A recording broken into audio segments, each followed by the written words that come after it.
Hey, Tapping Airlines Math Industry, and we are going to start understanding but also solving the problems with the compound gears. So we are actually going to do the math part today.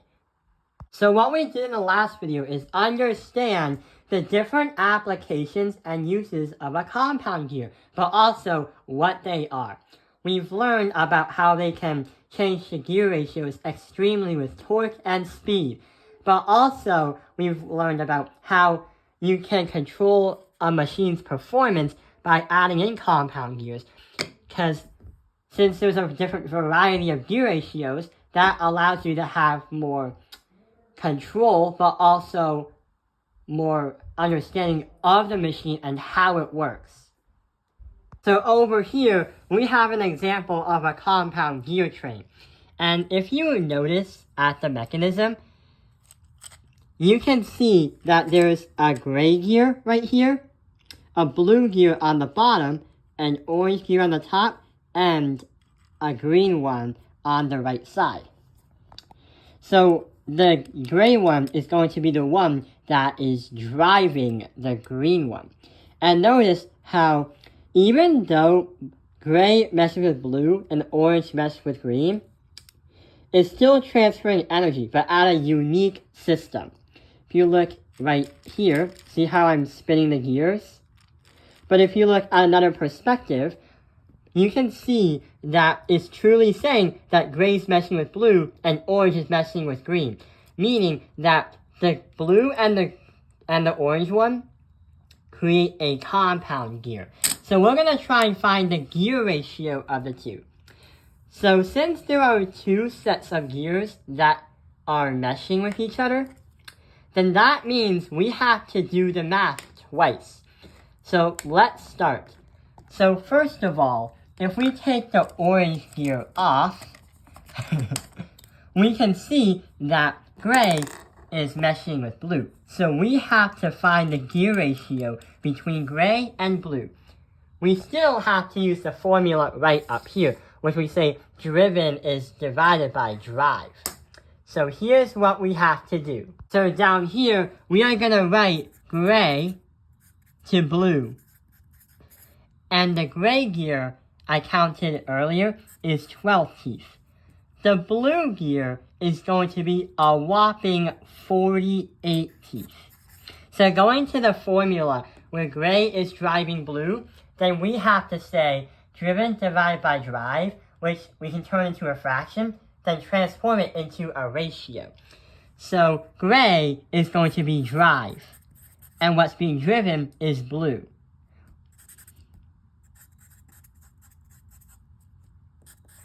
So here's what happens. Driven, 48, divided by 12, which is drive. So 48 divided by 12, you're not going to solve, but you're going to turn it into a ratio of 4 to 1. Or a fraction of 4 to 1. But that goes into a ratio of 4 to 1. So in reality, if we say from gray to blue, then it's going to be 4 to 1 as the gear ratio. Meaning that gray will spin 4 times, while blue spins once. Let's see if that actually happens. So we have 1, 2, 3. Oh my gosh, it was exactly it. So we can say every time the gray one spins 4 times, blue spins once. But what about this one?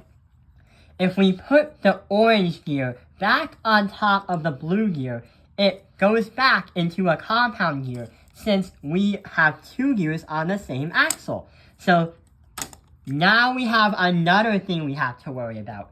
Yeah, we now have to calculate the gear ratio of the orange one meshing with the green one. That's actually hovering on top of blue, but meshing with orange. So now we have to find the gear ratio between orange and green. So we're going to put over here orange to green. Going back to the formula where driven is divided by drive, we have to count the teeth. So green is going to, no, not green. So orange, the orange one, is going to have 36 teeth.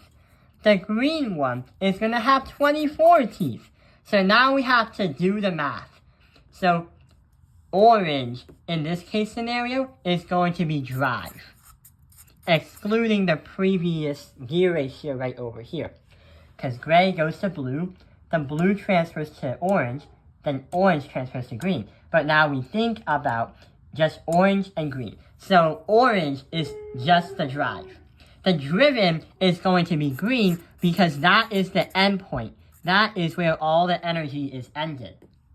That's transferring is ended. So now we have to think, driven divided by drive, driven divided by drive. So we have to do 24 divided by 36.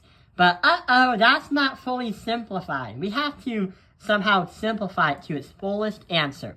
So if we do that, divide both sides by 12, we get 2 over 3. So our final gear ratio is 2 to 3. So orange is going to spin twice, and green will spin 3 times before the same points meet again. So we're going to start. We have 1 right here, 2, wait, here we go. So the reason why I had a tough time calculating it is because 2 and 3 is hard to calculate.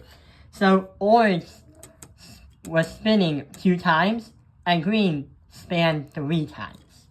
So that is a compound gear, right in the middle. But there's one more thing we have to think about before we end this video. What type of gear ratio was each setup at? Well, we can say that since gray to blue was 4 to 1, and since blue was spinning slower, we can say that this one is going to be a reduction. But over here, since it was orange to green, orange is bigger than green. So we can say that green spins faster. That's what we proved over here. So we can say that this one had an overdrive. But engineers sometimes need to be a bit more simple. If they wanted to share this idea with others and also have other people understand it, then we have to come up with a final outcome. Assuming you put this into a machine, what happens? Yeah, since gray goes to blue, blue goes to orange, and orange goes to green, the engineers will only focus on the 2 gears that are first and last, because this is attached to the motor while this is attached to like a fan or a product. So we can say, since gray is smaller than green, then this would be a gear reduction. So the overall setup is a reduction gearbox.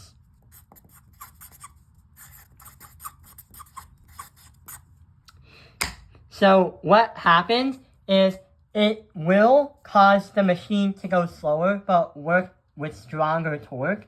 But you can control the gear ratio by having a compound gear right in the middle. I hope this video has helped you understand all about compound gears.